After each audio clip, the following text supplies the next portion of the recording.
Bulletin की शुरुआत करेंगे बड़ी खबर के साथ। बिहार के राज्यपाल का काफिला दुर्घटनाग्रस्त हो गया। मुजफ्फरपुर जाने के दौरान यह भीषण हादसा हुआ। इसमें कई लोग घायल हुए हैं। बिहार के राज्यपाल राजेंद्र विश्वनाथ आर्लेकर का काफिला दुर्घटनाग्रस्त हो गया। हाजीपुर के भगवानपुर के रतनपुरा गांव के पास ये हादसा हुआ है। पटना से मुजफ्फरपुर जाने के दौरान ये घटना हुई है। हादसे में दमकल की गाड़ी पलट गई। करीब आधा दर्जन लोग घायल हुए हैं। सभी का अस्पताल में इलाज जारी है। बताते चले, कार्यक्रम में शामिल होने के लिए राज्यपाल राजेंद्र विश्वनाथ आर्लेकर पटना से मुजफ्फरपुर जा रहे थे और ये भीषण हादसा हुआ। मुजफ्फरपुर जाने के दौरान हादसा हुआ है।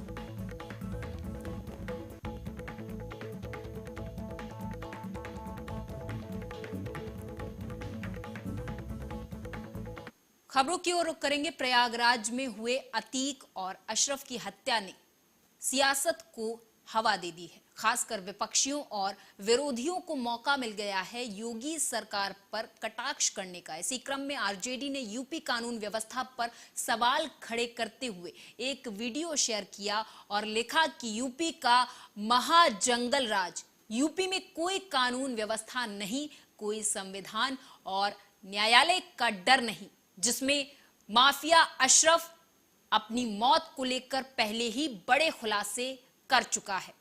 तो वहीं डिप्टी सीएम तेजस्वी ने भी इस हत्याकांड पर अपनी राय रखी। पर पहले आपको दिखाएंगे अशरफ का वो वीडियो। एक बड़े आज के फैसले को लेकर और उमेश पाल के हत्याकांड को लेकर आज मुझे इलाहाबाद में धमकी दी गई है। हाँ, कि 2 हफ्ते के अंदर तुम्हें फिर से जेल से किसी बहाने से निकालेंगे। हाँ। और निपटा देंगे। हाँ, ये किसने दी है? किसने? एक बड़े अफसर ने दी है, मैं उनका नाम नहीं ले सकता। यूपी पुलिस का है। आज के फैसले को लेकर और उमेश पाल के हत्याकांड को लेकर आज मुझे इलाहाबाद में धमकी दी गई है। हाँ, कि 2 हफ्ते के अंदर तुम्हें फिर से जेल से किसी बहाने से निकालेंगे। हाँ। और निपटा देंगे। चाहे अतीक हो या उसके परिवार हो, ठीक है, हत्यारा होता है तो हमदर्दी नहीं होनी चाहिए। लेकिन इस प्रकार से अगर कोई हत्या करता है कस्टडी में, तो सवाल तो उठने लाजमी है। और इस तरह का लग रहा था कि एकदम स्क्रिप्टेड है। आपको लगता है करवाया गया? आपको लगता है ये स्क्रिप्टेड क्या कह रहे हैं? आप तो बोल रहे हैं ना, ठीक है, अपराधियों का खात्मा होना चाहिए, उसके लिए। तो वहीं अतीक अहमद और उसके भाई अशरफ की हत्या पर बिहार के मुख्यमंत्री नीतीश कुमार की प्रतिक्रिया सामने आई है। उन्होंने पत्रकारों के सामने कहा कि पुलिस को देखना चाहिए था जो जेल में है और उसे इलाज या अन्य चीज के लिए बाहर ले जा रहे थे, उसके साथ ऐसा रास्ते में हो जाए ये दुखद है। इसके खिलाफ निश्चित तौर पर कार्रवाई होनी चाहिए। आई कहीं कहीं के प्रेस वाले कर सकते हैं, बोलिए ना। आज झूठ मूठ के कह दिया कि प्रेस वाला खड़ा होकर पूछ रहा था, तो कहीं प्रेस का लोग ये सब पूछेगा? ये कहीं होता है देश में, दुनिया में कहीं कोई होता है? तो कौन आकर के खड़ा हो गया उस तरह से? तो वहां के लोगों को, पुलिस को तो देखना ना चाहिए था पहले से कि आप कोई जेल में हो, उसको इलाज के लिए ले जा रहे हैं या किसी काम के लिए ले जा रहे हैं और रास्ते में हो गया, ये बहुत दुखद है। इस पर तो निश्चित रूप से लोगों को एक्शन करना चाहिए। ठीक है, किसी को सजा होती है या किसी पर केस होता है, कोई जेल में है, उस पर हमको नहीं कुछ करना है। हमारा यह है कि कोई भी जेल में रहेगा और कोई भी किस तरह से बाहर जाए और उसको ऐसे ही मार दे, ये तो बड़ा दुखद बात है ना। तो हुआ ही एक खराब। क्या लगता है एनकाउंटर हो गया सर, उसके बाद? नहीं, जो भी हुआ है वो एक अलग विषय है, लेकिन किसी को इस तरह से रास्ते में मार, क्या लगता है पुलिस को तो इतना नहीं चाहिए। अब आप जानते हैं, हम लोग नहीं करवाते हैं, कोई भी जो जाता है जाकर के जो है जेल में और उसको भेजा जाता है कहीं कोर्ट में या कहीं भी, तो देखता नहीं है, रहता नहीं है उसकी सुरक्षा के लिए। ये तो रहना ही चाहिए। ये तो बड़ा दुखद। तो क्या लगता है लॉ एंड ऑर्डर का प्रॉब्लम है यूपी में, पूरे प्रदेश में? अब उनको सोचना चाहिए, वहाँ की सरकार को सोचना चाहिए, किस तरह की घटना होती है तो सोचना बहुत चाहिए। तो ये तो बड़ा ही दुखद बात है ना। नहीं, बीजेपी वाले कह रहे हैं सर अपराधियों का सफाया हो रहा है, योगी मॉडल है। अब हम नहीं जानते हूँ क्या कह रहा है, आप ही लोग न सोचिएगा। आप सोचिए इस तरह से होता है, अपराधियों का सफाया मैंने मार दीजिए उसको, ये कोई तरीका है? इसका मतलब जो जेल में जाएगा तो उसको मार दीजिए, ऐसा कोई नियम है? आप बताइए तो। अरे तो कोर्ट न फैसला करता है कि अगर किसी को ये भी सजा होती है कि उसको फांसी की सजा होगी, फांसी हो जाती है, लेकिन बाकी को कोई साल तक का होता है, कितने तक का होता है सजा। लेकिन उसको निकलेगा, बीमार हो गया, कोई कहीं जाएगा तो उसको ऐसे होगा? ये तो कभी नहीं होना चाहिए। इसके लिए सब संविधान क्या बना हुआ है, तो हर चीज तो बना हुआ है ना भाई। तो इसके तो वहीं माफिया अतीक और अशरफ की हत्या पर पीडीपी प्रमुख महबूबा मुफ्ती की भी प्रतिक्रिया सामने आई। उन्होंने कहा कि अतीक अहमद कोई फरिश्ता तो नहीं था, लेकिन पुलिस कस्टडी में इस तरह से हत्या होना, इससे लगता है कि उत्तर प्रदेश में जंगल राज से उनकी हलाकत हुई। लगता है कि यूपी में जंगल राज है और कहीं ना कहीं जो सतपाल मलिक ने कुछ रेवोल्यूशंस किए हैं, कुछ इंकिशाफात किए हैं पुलवामा को लेके, जो बीजेपी के चीफ मिनिस्टर पैसा जमा करके दिल्ली में पहुंचाते हैं, फिर अडानी के पास जाता है, करप्शन कर लेके जितनी भी बातें, खासकर पुलवामा में जहां 40 जवानों की शहादत हुई, उसमें क्या लापरवाही बरती गई, किस तरह उसको छुपाने की कोशिश की गई। मुझे लगता है कहीं ना कहीं इन चीजों से ध्यान हटाने के लिए भी ये जो अतीक अहमद और उसके भाई को जो गोली मार के पुलिस की हिरासत में हलाक किया गया। हापुड़ से अगली खबर सामने आ रही है, जहां पर प्रयागराज में हुए अतीक और अशरफ की हत्या के बाद प्रशासन अलर्ट हो गया। नगर कोतवाली प्रभारी ने पुलिस फोर्स के साथ सड़क पर निकलकर रूट मार्च किया, साथ ही अफवाहों पर ध्यान न देने की अपील की है।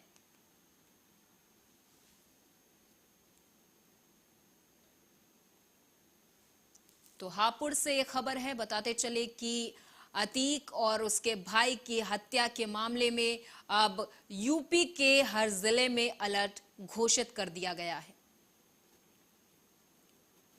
और हापुड़ से ब्यूरो चीफ अतुल त्यागी हमारे साथ अधिक जानकारी के साथ जुड़ चुके हैं।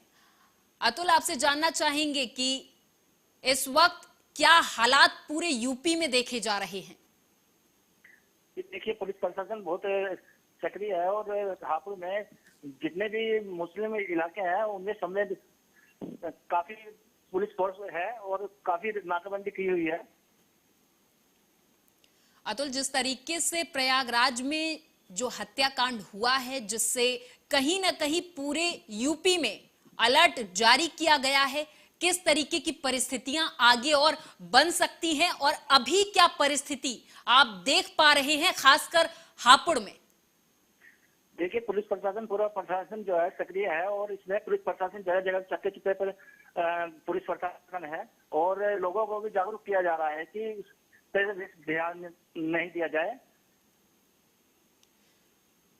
चलिए अतुल, बहुत बहुत धन्यवाद इस जानकारी में आप हमारे साथ जुड़े। तो बता दें आपको कि संपूर्ण यूपी में अलर्ट घोषित कर दिया गया है और पुलिस चप्पे चप्पे पर रूट मार्च निकालकर सभी से अपील कर रही है कि एक स्थान पर अधिक लोग इकट्ठा ना हो और जो प्रयागराज में हत्याकांड जिससे पूरा यूपी इस वक्त खौफजदा है और इसी को लेकर पूरे यूपी में अलर्ट घोषित कर दिया गया है, चप्पे चप्पे पर पुलिस तैनात है।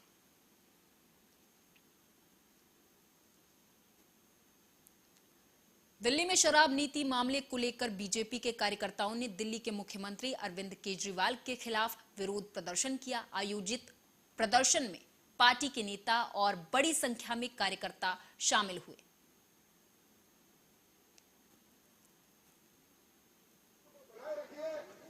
और मुझे पूर्ण विश्वास है कि हम सब लोग मिलकर इस केजरीवाल सरकार को न केवल घुटनों के बल ले आएंगे, बल्कि केजरीवाल भी बहुत जल्दी सलाखों के पीछे होगा।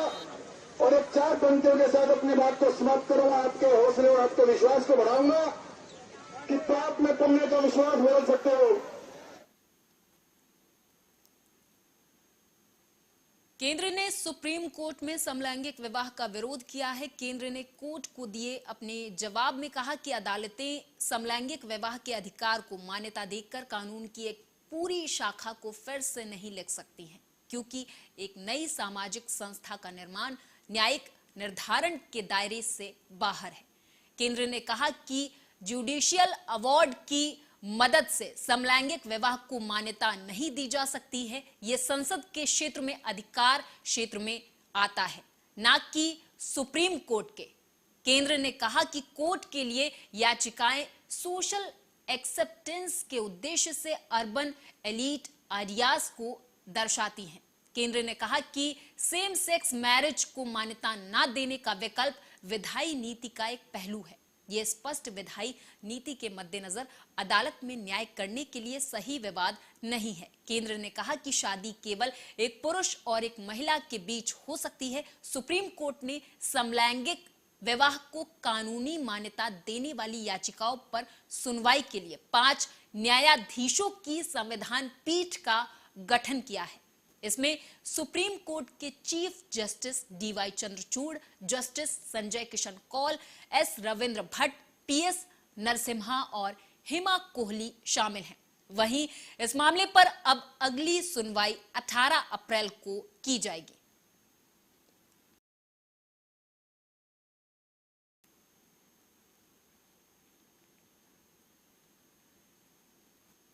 ताजमहल पर वेंडरों का आतंक हावी है। इसकी तस्दीक पर्यटन थाना प्रभारी को हो गई। सादा कपड़ों में निरीक्षण करने गई पर्यटन प्रभारी को वेंडरों ने घेर लिया। इसके बाद SHO ने 10 वेंडरों के खिलाफ कार्रवाई की है और साथ ही दुकानदारों को सख्त निर्देश दिए हैं कि वो अपने यहाँ वेंडरों से पर्यटकों को परेशान न करवाएं।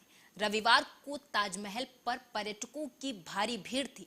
इस दौरान वेंडर भी सक्रिय थे। मौके का जायजा लेने के उद्देश्य से पर्यटन थाना प्रभारी रीना चौधरी सादा कपड़ों में ताजमहल के आसपास का निरीक्षण करने पहुंची, जहां थाना प्रभारी को पर्यटक समझ बैठे और उन्हें घेर लिया, जिसके बाद पुलिस ने वेंडरों पर कार्रवाई की है।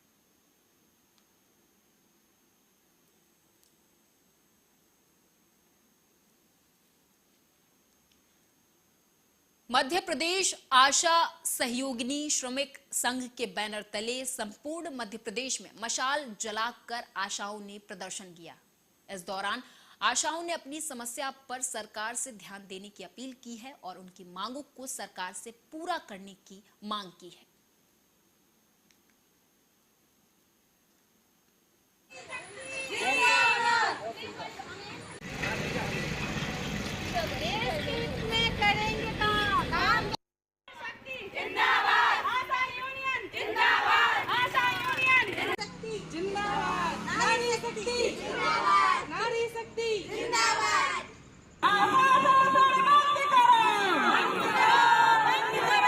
हड़ताल के दौरान सभी आशा और आशा सहयोगी बहनें, क्योंकि हमारे जो मुख्यमंत्री शिवराज सिंह चौहान जी है उनको दिखाई नहीं दे रहा है, हम लोग उनके आंखों में अंधेरा छा गया है। तो ये मशाल के द्वारा हम उनको ये दिखाना चाहते हैं कि मशाल से आपकी अंधेरा दूर भी हो सकते हैं और आप भस्म भी हो सकते हो। तो कृपया हमारी बहनें जो मेहनत कर रही है और जो उनका वेतन बन रहा है, तो जल्दी से जल्दी आप। सरकारी कर्मचारियों ने पुरानी पेंशन योजना लागू करने को लेकर आज प्रदर्शन किया। इस दौरान धरना देकर पैदल मार्च निकाला गया। पुरानी पेंशन योजना लागू करने की मांग को लेकर आज देश भर में सरकारी कर्मचारियों के द्वारा जिला मुख्यालय पर प्रदर्शन किया जा रहा है। इसी के चलते उज्जैन में भी सरकारी विभागों के कर्मचारी सड़कों पर उतरे और अपनी मांगों को लेकर प्रदर्शन किया। इस दौरान टावर चौक पर धरना दिया गया और यहीं से शहीद पार्क तक पैदल मार्च निकाला गया। वहीं प्रदर्शन के बाद कलेक्टर के नाम ज्ञापन भी सौंपा गया है।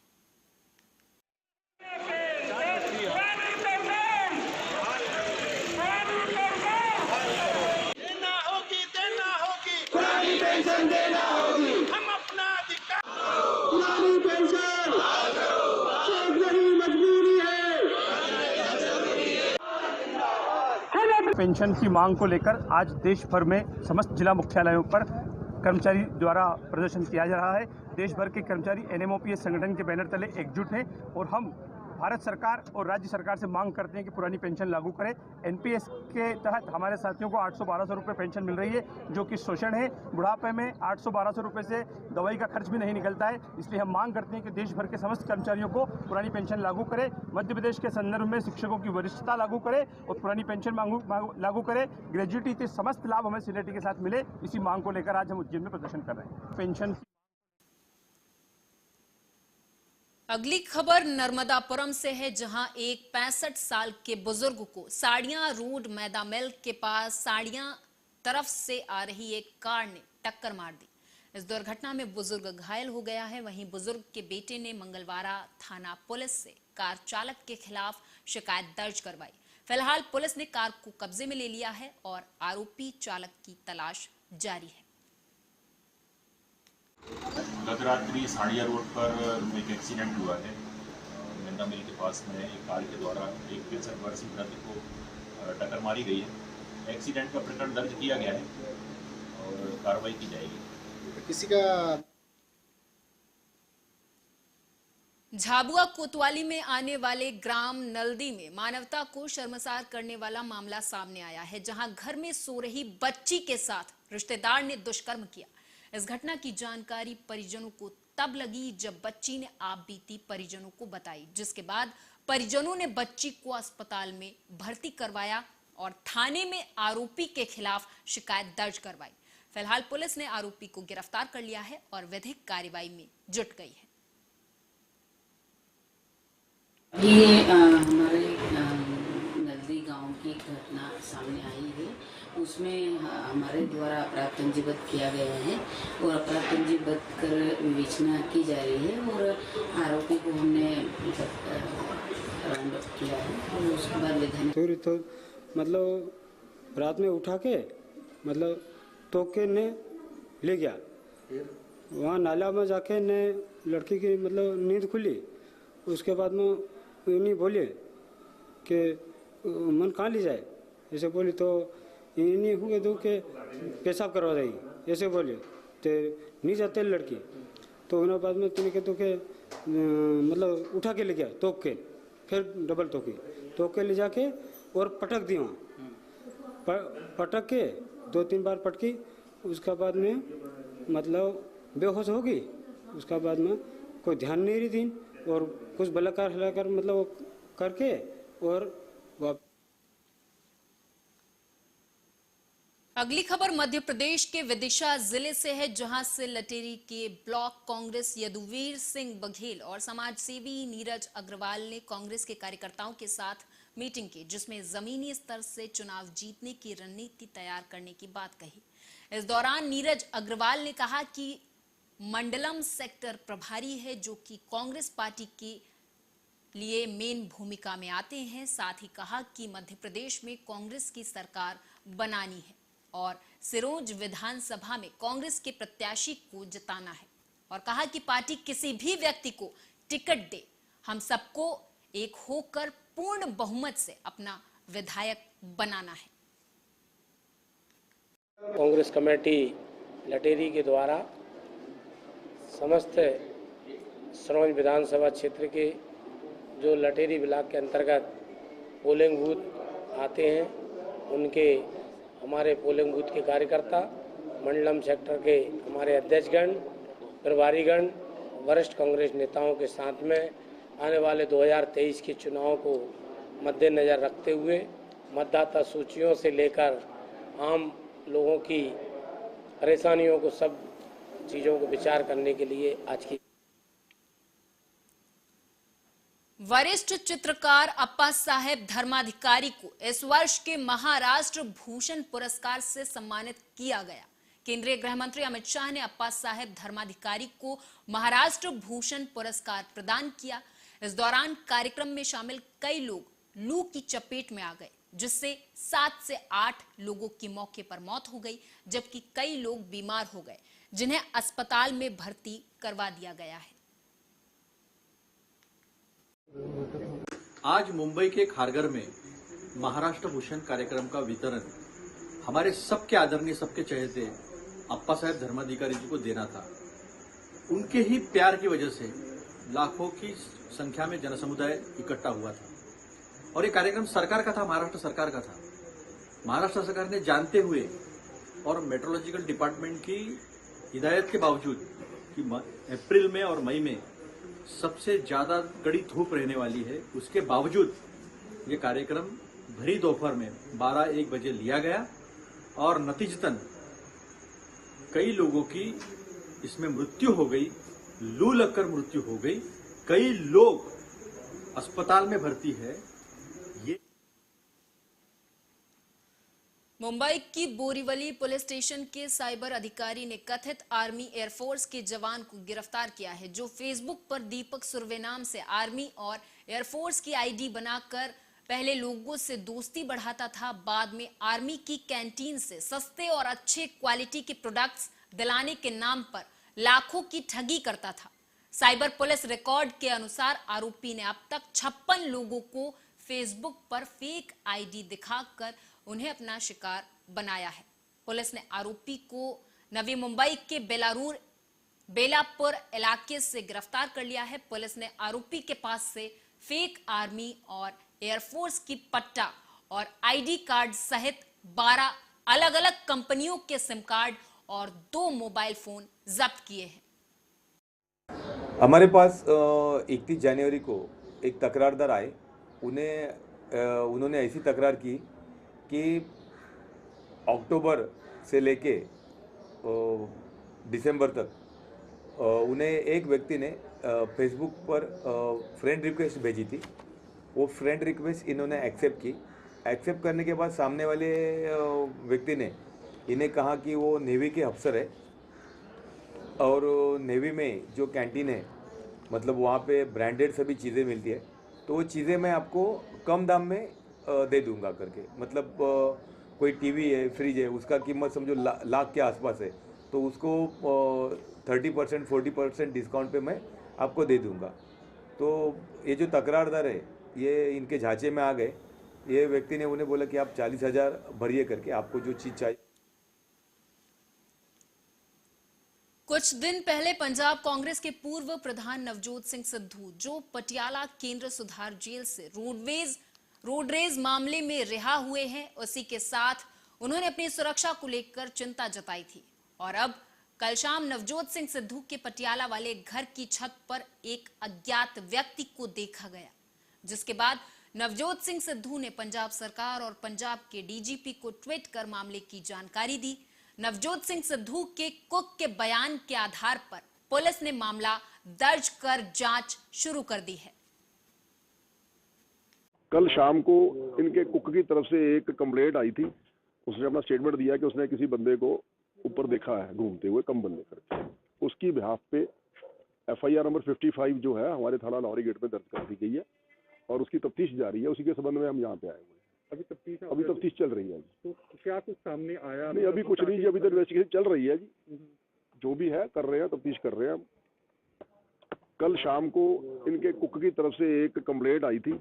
उसने अपना स्टेटमेंट दिया कि उसने देखिए ऊपर था वो टेरेस पे कोई बंदा आया था, उसने लपेटा हुआ था अपने आप को। थोड़ी देर बाद वो अंदर चले गया था, उसने आके शोर मचा दिया था और बाकी फिर जब वापस गए देखने तो नहीं था उधर।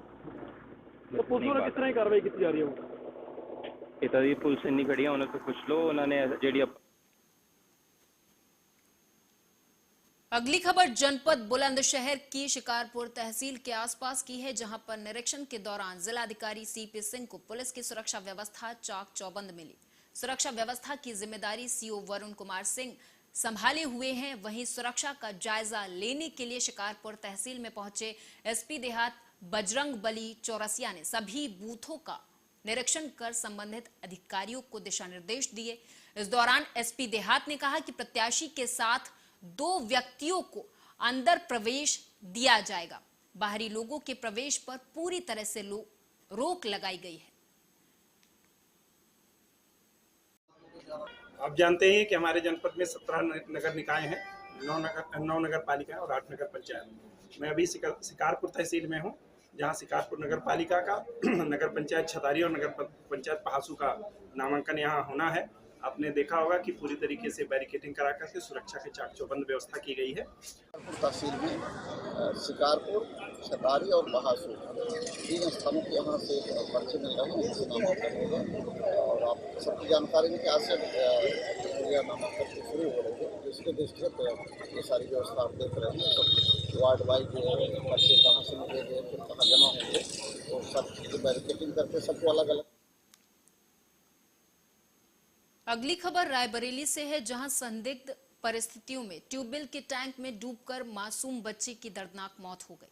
ये पूरा मामला लालगंज कोतवाली क्षेत्र के पलखा गांव का है, जहां के रहने वाले छोटेलाल अपने परिवार के साथ खेतों में गेहूं काट रहे थे। तभी खेलते खेलते 3 साल का मासूम वंश खेत के बगल में बने ट्यूबवेल में खेलते समय गिर गया। इसके बाद परिजनों को सूचना मिली।